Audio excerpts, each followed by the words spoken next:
Magluluto pala tayo ngayon ng pagkain ng ating mga aso. So nandito yung lagay natin manok at malunggay. So pinapakaluan natin yung kanilang pagkain.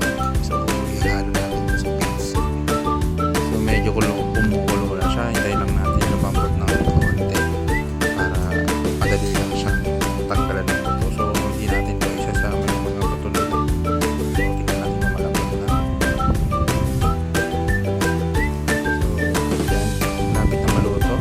Hintayin lang natin kumulo sa lumambot para mahiwalay natin ang buto.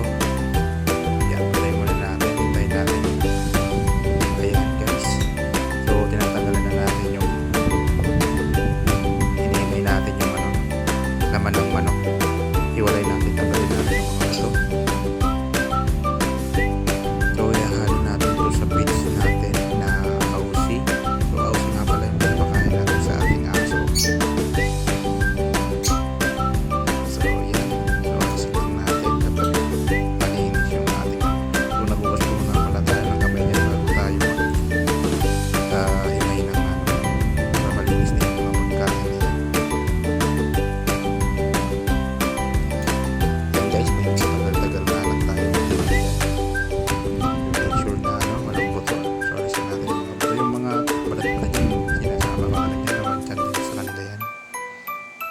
So yan, sa mga nagtatanong dyan kung lalagyan ko ng asin, so wala pong yan. Walang halong chemical. So walang asin, walang halong pampalasa. So manok lang at saka malunggay. Yan ang kinakain dito. So pagkasin natin ang pag-ibay dito. Hanggang sa pagkasin natin lahat. Yan, so pinatanggal natin ang mga pa natira. Pero dapat ano tayo dito sa paglilisian, tanggalin natin yung mga butong yan. So yan, malapit na. So ano lang natin para hindi sila mahirapang kumain nito. So madalas ito hindi may talaga yan. Lalo na natin naka-ready na yung mga pagkain nila. So may malunggay, yung sabaw, tapos yung pits nila na ausi. So, pagkain to nung tatlo ni Moki, Mori at saka ni Princess. So, ayan na si Moki. Nauna na. Gutom na gutom. Ayan na si Princess. Ayan na rin si Moki. So, sarap na sarap sila sa pagkain nila.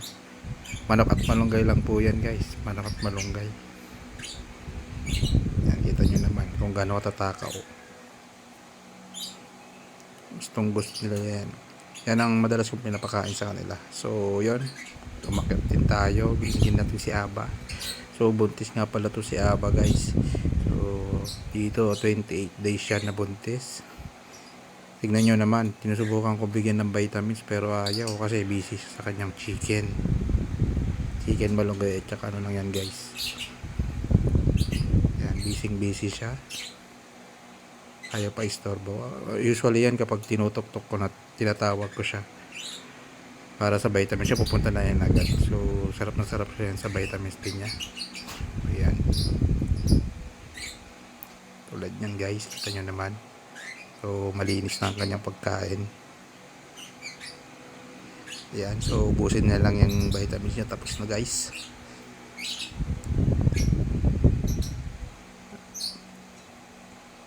Okay, wala na, mukhang kulang ko sa kanya guys. Pero yun lang, hanggang dito na lang tayo guys. Maraming salamat sa panonood.